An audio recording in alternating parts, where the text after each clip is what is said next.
IPL সম্প্রচার বন্ধ, টি-20 বিশ্বকাপ ও মুস্তাফিজ ইস্যুতে ভারতের সঙ্গে সম্পর্কে টানাপোড়েনের প্রভাব অর্থনীতিতে পড়বে না। ক্রিকেটার মুস্তাফিজকে নিয়ে যা ঘটেছে সেটি দুঃখজনক, এই মন্তব্য করেছেন অর্থ উপদেষ্টা ডক্টর সালাউদ্দিন আহমেদ।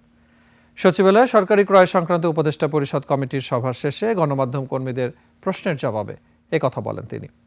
এস.এম. মাইনুদ্দিন রিপনের রিপোর্টে বিস্তারিত। আইপিএলে ডেকে নিয়ে ক্রিকেটার মুস্তাফিজকে বাদ দেয়া নিয়ে চলছে নানা আলোচনা সমালোচনা। কথা বলেন অন্তর্বর্তী সরকারের দুই উপদেষ্টা, তবে এর কোনো প্রভাব দুই দেশের অর্থ বাণিজ্যে পড়বে না বলে জানিয়েছেন অর্থ উপদেষ্টা।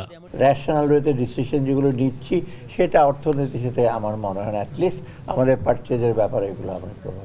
আর আমাদের যে কোনো স্পোর্টস অ্যাম্বাসেডর যেমন, অতএব এটা তো একজন ভালো প্লেয়ার, একটা বিখ্যাত প্লেয়ার যাবে এবং যারা নিয়েছে তারা টেকনিক্যাল রিজনে করে দয়া দাক্ষিণ্য করে তো তাকে নেওয়া হয় নাই, অতএব সেটা হঠাৎ করে বন্ধ করে দেওয়া একটা কারণে সেটা খুব এটা সিকুয়েল যেটা হয়েছে এগুলো এটা আনফর্চুনেট। এ বিষয়ে প্রতিক্রিয়া জানান জ্বালানি উপদেষ্টাও। একটা ক্রিয়া, একটা প্রতিক্রিয়া, তো এই জন্য আমরা এটাকে এমনভাবে দেখতে হবে যে যাতে আমরা কেউ ওভারবোর্ড না যাই আর কি। যে ঠিক আছে, ওরা আমাদের খেলোয়াড়কে ডেকে নিয়ে আবার প্রত্যাহার করছে, আমরা সেটার প্রতিবাদে আমরা বলছি যে না, আমরা তোমরা যেহেতু আইপিএলের খেলা নিয়ে, তো এই জন্য I think it's a proper response. এবং এরপর এটা ছাড়াও কিন্তু বলা হয়েছে যে ওই যে আমাদের যে বিশ্বকাপের যে খেলা হওয়ার কথা সেটাও ভেন্যু পরিবর্তনের কথা বলে।